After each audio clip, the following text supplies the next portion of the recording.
Bienvenue sur La Fabrique à Polyglotte, le podcast qui va changer ta vision de l'apprentissage des langues. Je suis Coralie, ton hôte, et je suis là pour te montrer que devenir polyglotte, ça n'est pas réservé à quelques élus.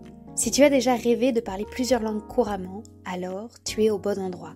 Ici, nous allons briser les mythes de l'apprentissage des langues. Non, tu n'as pas besoin de talent extraordinaire ni de passer des heures interminables à étudier. Je vais te révéler des méthodes pratiques, des astuces inédites et des ressources précieuses qui vont transformer ton apprentissage autodidacte. Que tu sois débutant ou en quête de perfectionnement, la Fabrique à Polyglotte est ton compagnon de route idéal. Alors prépare-toi à explorer le monde des langues avec un nouveau regard et abonne-toi dès maintenant pour ne rien manquer de cette aventure multilingue. Je sais, tu as cliqué et très certainement que tu te poses la question suivante. Mais de quel l'INSEE parle-t-on ? Qu'est-ce que tu nous prépares encore ? Et c'est quoi un audit de langue ?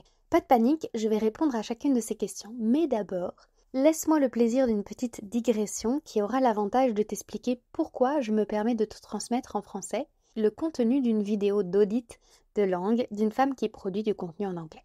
Et cette digression commence par mes débuts en tant qu'apprenante autodidacte de l'anglais. Pour ceux qui ont manqué les épisodes précédents à ce sujet, je n'ai pas été fonctionnelle en anglais jusqu'à mes 26 ans. Pas fonctionnelle, ça veut dire pas autonome pour lire du contenu sur le web en anglais. Pas autonome, ça veut dire j'ai besoin d'un traducteur automatique. Pas capable d'écouter des films et des séries en anglais. Et même de comprendre des gens si ce qu'ils disaient dépassait le niveau B1, le niveau intermédiaire. Pas capable de parler non plus. Pour développer mon anglais, je me suis mis en quête de contenu à écouter sur le web. La plupart du temps, quand on me dit « Mais où est-ce que tu as appris l'anglais, Coralie ?» Je réponds « Sur YouTube ». Et si je voulais être vraiment précise, je dirais sur la chaîne d'Amy Landino. Pourquoi est-ce que j'aime cette chaîne ? Enfin, maintenant je la consomme un peu moins. Pourquoi j'ai aimé fortement cette chaîne ? Pourquoi j'aime bien cette Amy ? Pourquoi j'ai pu regarder l'ensemble des vidéos de cette femme avec autant de passion, alors qu'elle est si différente de moi ? Honnêtement, j'en sais rien. Je l'aime bien, c'est tout. Point. Et en l'écoutant, sans sous-titres d'ailleurs, elle et d'autres, mais principalement elle, je suis passée de cet anglais non fonctionnel à un anglais compris, lu, parlé. Un anglais qui m'a permis de travailler dans une entreprise internationale. Et les choses qui m'ont plu chez Amy, c'est notamment quand elle rapportait des méthodes et techniques de Tim Ferriss, parce que sans elle, je serais sans doute passée à côté. Alors oui, depuis, j'ai écouté la version audio de quelques-uns de ses livres à Tim Ferriss, j'ai écouté ses podcasts et lu son blog, aussi parce que je vous ai fait un épisode sur lui, que dans le monde des langues, c'est quand même quelqu'un qui a marqué la réflexion.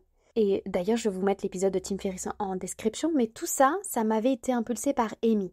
Et honnêtement, je préfère le contenu de Tim Ferriss transmis par elle que le contenu de Tim Ferriss transmis par Tim Ferriss. Et ça m'a donné l'envie, ou plutôt l'autorisation de faire de même. Parce que j'aurais jamais osé transmettre le contenu de quelqu'un d'autre avant de comprendre la vertu de la chose. Bien évidemment, en citant l'auteur, des idées, en renvoyant vers son contenu, etc. Mais je me permettais pas de le faire jusqu'à présent. Or, la l'INSEE que je vais vous présenter aujourd'hui, vous la connaissez déjà. Et elle mérite toute la lumière que cet épisode va lui donner. En somme, cet épisode, c'est un coup de projecteur sur son travail. Et ça me paraissait aussi tellement dommage que vous manquiez ce contenu, cette méthode, cet audit. Parce que s'auditer à l'approche de la fin du premier semestre de l'année, ou d'ailleurs à tout autre moment si tu découvres cet épisode après juin, pour préparer la suite de l'année, c'est assez smart en fait. Bon, mais l'INSEE c'est qui ? L'INSEE, ou plutôt Lindsay de Lindsay Does Languages, elle a été l'invitée de notre podcast pour l'épisode numéro 6, intitulé « La clé pour apprendre une langue par soi-même ». Et Lindsay, c'est un peu la papesse de l'apprentissage des langues en autodidacte. Elle t'apprend à apprendre des langues. Et d'ailleurs, cet épisode numéro 6, il est fondamental, même dans la compréhension de l'angle de vue, enfin de l'axe avec lequel on aborde l'apprentissage des langues ici sur la Fabrique à Polyglotte, et il a été trop peu écouté à mon goût par rapport à ce qu'il contient comme information. Je suis donc très contente d'en faire la promotion, une promotion plutôt sympa parce que c'est complètement gratuit cet épisode. Et tu peux retourner avec intérêt à son écoute, d'autant qu'il n'a pas vieilli d'un iota. Lindsay Does Languages, ou Lindsay, elle parle français, mais comme la plupart des polyglottes, tout son contenu est en anglais. Alors je suis ravie de transmettre sa méthode d'audit, ou plutôt, c'est pas tellement la méthode qu'elle nous livre, mais plutôt l'importance de faire l'audit, son contenu ou les informations qu'elle souhaite nous transmettre par rapport à l'audit. D'ailleurs, pour ceux qui parlent anglais ou veulent pratiquer leur anglais, je vous mets bien évidemment en lien la vidéo originale sur laquelle je me base, qui est une vidéo accessible à tous, ou je ne transmets pas le contenu d'une formation payante par exemple. Donc vous la retrouverez, la vidéo originale, sous le titre Language Learning Audit, Everything You Need to Know. Et pour ceux qui veulent pratiquer leur anglais aussi, l'INSEE est à la tête de 2 podcasts, le How to Learn a Language podcast et le Teach Languages Online podcast. Et elle et Lindy Boats sont les 2 femmes qui ont eu le plus d'impact sur mon parcours linguistique. Le contenu de Lindsay, moi je vais dire l'INSEE, je vais dire à la française, participe de nous donner les clés pour prendre la part de responsabilité qui est la nôtre en tant apprenante de langue pour pouvoir véritablement devenir les locuteurs de langue étrangère que l'on souhaite. En tout cas pour savoir repérer ce dont on a besoin pour ça. Alors sans plus tarder, chers amis, je voudrais qu'on parle de cet auto-audit, disons, de langue, qui nous permet de savoir où on en est et ce qu'il faut faire pour réajuster notre apprentissage des langues. Dans sa vidéo, l'INSEE commence par aborder la question de quand faire un audit. Elle mentionne le fait de faire cet audit quand on ressent qu'on est bloqué ou un peu perdu dans notre apprentissage, mais aussi de manière régulière, ou quand on a besoin d'un coup de frais. Je le dis souvent, nos émotions, que ce soit la frustration, l'agacement ou la joie à faire quelque chose, sont de formidables indicateurs. Mais je suis loin de compter seulement sur elles. C'est un tempérament peut-être, mais je préfère profiter des moments intéressants de l'année pour auditer. Décembre, bien sûr, pour préparer janvier, mai-juin aussi pour préparer l'été, septembre, peut-être plus octobre quand on est dans la ferveur de la rentrée. Mars-avril, c'est bien, surtout quand on a eu un début d'année compliqué. Donc 2 fois par an minimum, 4 fois max pour les gros audits, des bilans mensuels plus légers pour vérifier qu'on est bien dans les clous, et à la semaine aussi, quand on a des échéances particulières notamment, c'est intéressant. On peut avoir plus de flexibilité si on apprend pour le fun et qu'on n'a pas d'examen ou d'expatriation à préparer, mais je flique un peu plus que ça quand j'ai de gros enjeux surtout. Le but de l'audit, selon les mots de l'INSEE, c'est de prendre une pause, d'avoir un temps de recul et de reprendre notre apprentissage en sachant qu'on est bien dans la bonne direction. Elle compare les moments d'audit linguistique à ces moments où on fait le grand tri, le grand ménage de printemps dans notre garde-robe. Parfois, on ne va pas tout trier. On va s'appesantir sur notre tiroir à chaussettes ou à sous-vêtements, ou sur une zone particulière du dressing qui est dans un foutoir incommensurable et qui est prioritaire. Mais parfois, c'est l'ensemble de la garde-robe qui a besoin d'être rangé. Et on retirera tous les vêtements et accessoires des placards pour les jeter sur le lit et tout réorganiser depuis le début. De la même façon, il y a des niveaux de profondeur différents au niveau de notre audit. Pour l'INSEE, il n'y a pas de règles dedans et c'est flexible. Perso, j'ai été parfois desservie par ma flexibilité. La flexibilité d'ailleurs, c'est une notion très culturelle. Elle n'est pas comprise de la même façon avec des Français, des Italiens, des Allemands ou des Espagnols si je prends des exemples de nationalités avec lesquelles j'ai été amenée à travailler. Et bien sûr, je garde la flexibilité si mes plans de vie changent. Je vais adapter mes plans de langue à mes plans de vie. Pour le reste, j'essaye de regarder une structure fixe qui correspond à la manière dont je sais que je m'assure des résultats. Je répète, mais les audits profonds pour moi c'est décembre pour janvier et juin. Mars, avril et octobre sont nettement plus petits, mes audits mensuels sont en comparaison rikiki et les points hebdomadaires sont carrément des points flash. Ensuite, l'INSEE évoque le risque de fonctionner sans audit, sans pause, sans moment où on prend le temps de mettre de la conscience sur ce qu'on fait. C'est celui de se perdre en route, ou de prendre trop de temps, ou de perdre du temps, on va plutôt dire ça comme ça, sur des choses qui ne donnent pas de résultats. Or, si on veut pouvoir parler, écrire, comprendre, lire, définir les activités qui nous permettent d'atteindre cette capacité ou ces capacités, c'est crucial en fait. En quoi c'est important de faire un audit, demande-t-elle de manière rhétorique? Eh bien, c'est quand on voit qu'on manque de temps et qu'on ne peut pas avancer comme on le souhaite. Ça, c'est le signe qu'on a besoin d'un audit pour rendre la chose à nouveau légère, plaisante, enthousiasmante. Et quand je dis la chose, c'est notre apprentissage des langues. Que ce soit agréable, joyeux, entraînant, sympathique. Parce qu'on ne peut pas devenir, toujours selon ces mots, la meilleure version multilingue, et perso j'aurais dit polyglotte, de nous-mêmes, si on a l'impression d'être drainé par notre apprentissage des langues. Les raisons pour lesquelles vous n'avez sans doute pas déjà fait ça, nous dit l'INSEE, c'est peut-être que personne ne vous a dit de le faire. Bon, alors là je vais faire une aparté. Si vous êtes à la fabrique à polyglotte depuis un moment, j'espère que vous avez déjà entendu ça de ma bouche. Avant de tomber sur cette vidéo de l'INSEE, qui est assez récente, j'utilisais pas ce mot audit, que j'aime bien d'ailleurs, mais j'utilisais le mot bilan. Et dans l'épisode de planification de 2024, on parle des bilans. Et d'ailleurs, pour tous ceux qui ont déjà le Polyglot Booster, qui est notre kit pour apprendre les langues depuis le confort de chez soi, vous êtes au courant qu'il y a ça. Et vous avez même entre vos mains le planeur pour vous aider et vous accompagner dans vos bilans /audit, maintenant que j'utilise aussi le mot audit. Donc cette première raison, j'espère qu'elle tombe à l'eau pour vous, mais si, parmi vous, chers auditeurs, vous me découvrez avec ce contenu ou vous n'avez pas encore eu l'occasion d'entendre de ma bouche cette notion de bilan, je suis très contente qu'on en reparle aujourd'hui. Seconde raison de l'INSEE, vous ne faites pas de bilan peut-être parce que vous suivez déjà un livre ou une méthode ou une application générique qui n'est pas tellement alignée avec votre but ou votre apprentissage, mais vous aimez tellement aller au bout des choses que vous continuez pour avoir cette satisfaction d'avoir terminé le bouquin ou la méthode. Alors que, au fond de vous, vous savez que ça ne vous sert pas. Or, en faisant un audit, en prenant un pas de côté, vous pouvez voir que vous n'avez pas besoin de finir ce livre, cette méthode de grammaire ou ce niveau de l'application, mais qu'il vaut mieux pivoter pour aller non pas au bout de ce support, mais au bout de votre objectif, au bout de votre intention linguistique.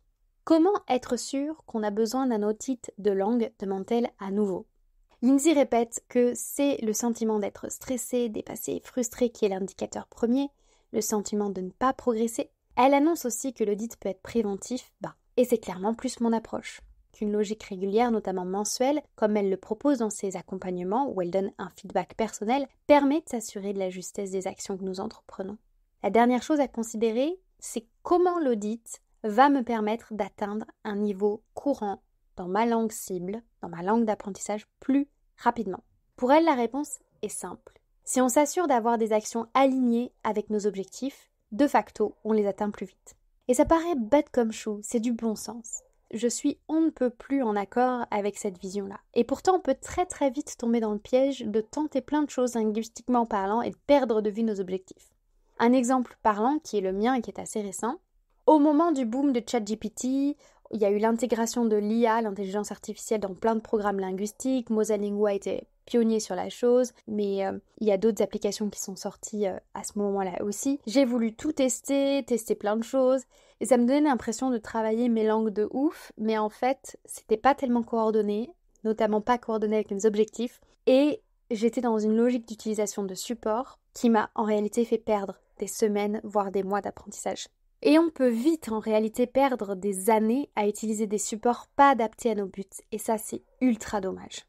Parce que oui, d'un côté on ne peut pas atteindre un niveau courant en quelques semaines, mais d'un autre côté, si on s'aperçoit que de mois en mois on ne progresse pas, c'est pas normal. On doit pouvoir mesurer nos progrès. On doit avoir des indicateurs qui nous permettent de juger nous-mêmes de nos progrès. Le pire risque dans tout ça, c'est l'abandon. Parfois, on abandonne avec conscience des langues qui ne correspondent plus à nos objectifs, et ça c'est ok, c'est cool, c'est même bien. Mais parfois, on abandonne, et c'est le plus triste, des langues qui correspondent à des vrais buts, à des rêves, parce qu'on est perdu, qu'on est carrément découragé, et ça, je veux vous l'éviter. Bon, tout ça, c'est mes propres petits commentaires, c'est ma touche perso. Revenons à l'INSEE. Elle insiste sur combien ça marche quand on reste aligné. Et je le confirme, ça marche de faire des choses avec intention et de vérifier de manière empirique que ce qu'on entreprend donne du résultat. On ne reste plus dans la théorie. La théorie nous sert, mais ensuite, il faut faire des actions et vérifier qu'elles sont intéressantes pour nous. Et d'ailleurs, nos premiers plans, nos premiers choix doivent forcément être ajustés. Pourquoi ? Parce que au début, on ne se connaît pas. Quand on démarre une démarche, disons semi-autodidacte, dans le sens que oui, peut-être qu'on utilise des cours d'école ou qu'on a des profs privés, mais qu'on a cette démarche de reprendre les rênes de notre apprentissage, de s'assurer nous-mêmes qu'on va aller au bout de ce qu'on entreprend, eh bien on ne se connaît pas bien. On a plein de préjugés sur nous-mêmes et sur l'apprentissage des langues et on a besoin de faire des plans. Et on va faire des plans qui seront à moitié adaptés à nous. Donc il faudra les réajuster parce que on verra par exemple si notre cerveau est plus enclin à apprendre le matin, le midi ou alors si c'est seulement le soir qu'on pourra caler nos sessions au-delà de la simple théorie générique. Et on verra si telle appli de tandem ou alors si telle personne qu'on a trouvée sur HelloTalk est la bonne personne avec qui faire un échange linguistique parce qu'on verra sur le long cours si elle matche notre personnalité, notre emploi du temps, notre rythme. Bref, on va grandir en connaissance de nous-mêmes, on va aussi grandir en connaissance de l'apprenant qu'on est et ça se fait avec le temps en mesurant, en auditant, en pivotant de manière régulière. Et ce que j'ai envie de dire, c'est indispensable parce qu'on partira avec un socle de connaissances de nous et de l'apprentissage des langues tout petit. Donc pour moi, dans tous les cas, c'est important. Si vous voulez connaître toutes les questions à vous poser pour cet audit, je vous invite à réécouter l'épisode numéro 41 qui servait à bâtir le plan de langue 2024. Et pour ceux qui ont envie de disposer du planeur, allez jeter un coup d'œil au Polyglotte Booster, vous allez en retrouver le lien dans la description. D'ailleurs, je vous encourage aussi vivement, si vous maîtrisez l'anglais, à taper sur YouTube Language Learning Plan ou Language Learning Planning pour comparer les différents bilans, planning, sessions, enfin les sessions de planning des polyglottes et trouver ce qui vous ressemble le plus. Par exemple, dans l'épisode de Mathis, on discute sur la manière dont il a appris 8 langues en 3 ans. Eh bien, on voit que lui s'est inspiré de polyglottes qui planifient avec des logiques de pourcentage et non de temps.